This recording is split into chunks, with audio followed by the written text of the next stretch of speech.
परिषद पंचायत समिती निकाल लागला आणि आपल्यासोबत शहाजीभाऊ पाटील आहेत. बापू, हा निकाल जो लागला आज, ह्या निकालाबद्दल तुम्ही काय सांगणार सगळ्या राज्याला आणि गावाला, आपल्या तालुक्याला?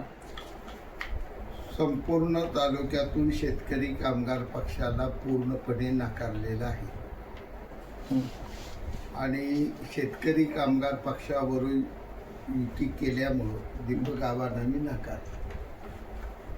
मताधिक्य जर पाहिलं तर महूद गट 6,800, कन्नास गट 7,900, 9,000पर्यंत, सुपरी गट 7,000पर्यंत, जवळा गट 1,500पर्यंत.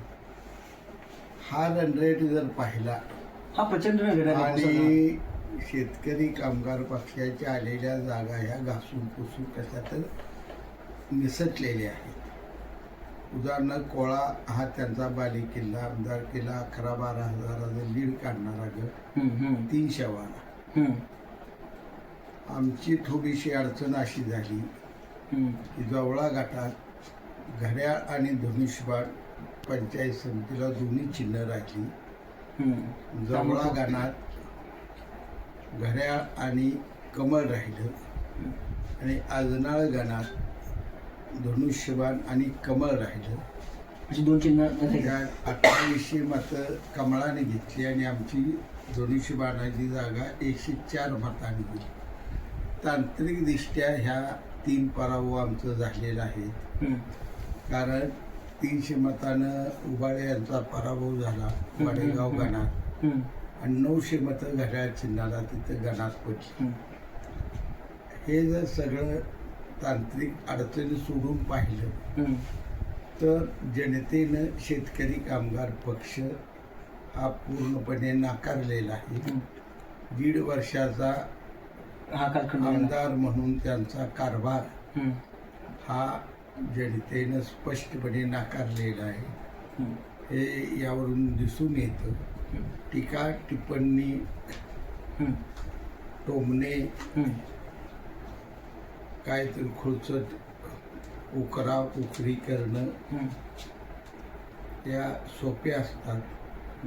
सामान्य माणसाची मतं जिंकण्यासाठी रात्रंदिवस त्यांच्या अडीअडचणी विकासाची कामं केली तर जनता पाठीमागे येते.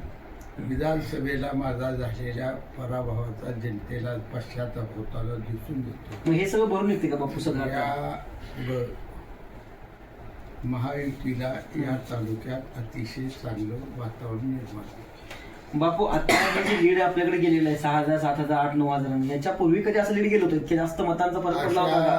गेल्या वेळी फक्त एकच पुढची जागा आमच्याशी 6,000 मतांना आली होती. कारण ह्यावेळेस लीड खूप आहे बापू. हे लीड हेच शेका पक्षाविषयी नकारात्मक दृष्टिकोनातून जनतेने दिलेले लीड आहे.